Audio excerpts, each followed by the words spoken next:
We've had a couple of hard freezes the last couple of nights, so the garden's done for the year.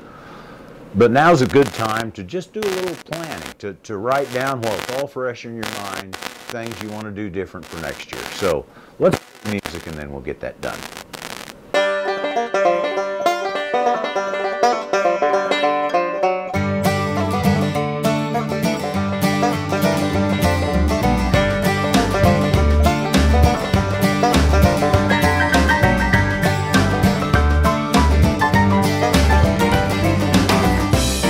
Okay, I'm sitting here, like I say, the garden's done.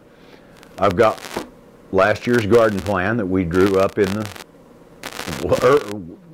late winter last year, seed catalog, and I've got my notes. And I'm just making a few notes at the end of the year so that I remember stuff come spring that didn't work out or that I want to do different.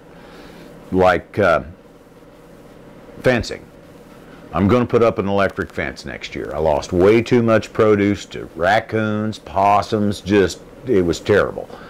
Would have been a pretty good garden year, but we did lose a bunch of stuff. And another thing I have written down is to do collards in the fall this next year. I grew collard greens, put them in the spring, and they just didn't do anything much. You know, they grew, but the bugs were terrible on them. I had a hard time keeping chewing insects. The leaves were so eaten up that, you know, it wasn't very appetizing. But then all of a sudden, when most of the other garden was done in October, boom, they were beautiful. I had all these beautiful big collard green leaves, and I was surprised when I cooked them because they were very mild. And usually collards have a little sourness, a little bitterness to them, and you have to, you know, put in sugar and this and that, but these weren't. So I want to remember next year that, hey, I want to start some collard greens in the greenhouse, but I want to do it later on and plant them in the fall and let them grow through September, October, November. Because even though we've had hard freezes, the collards out there are still going. So I might get another picking later. Okay?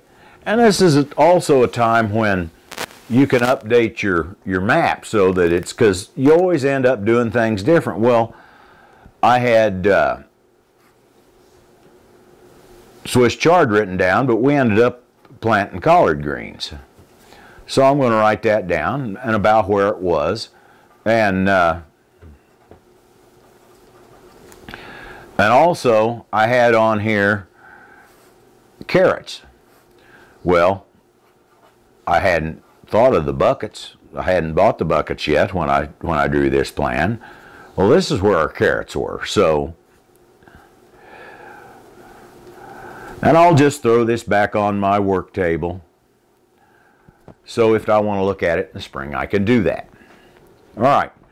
Now, I don't do a lot of garden planning, a lot of complicated writing things down, but one guy I listen to is kind of big on it, and he says he writes down when he first starts seeing certain diseases. He's in a place where they have a lot of trouble with powdery mildew, and they have a lot of trouble with blight.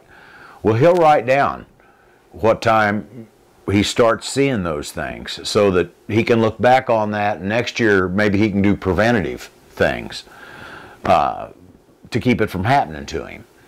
So, you know, that's most of the idea, but the main thing is just while it's fresh in your mind, that's when you want to kind of write things down and remember what things worked really good and make a couple of notes. Doesn't take very much time, but it might make a better garden next year. So, thank you. You all have a quality day, and I hope there was something here that you enjoyed or that you learned a little something. All right, thank you.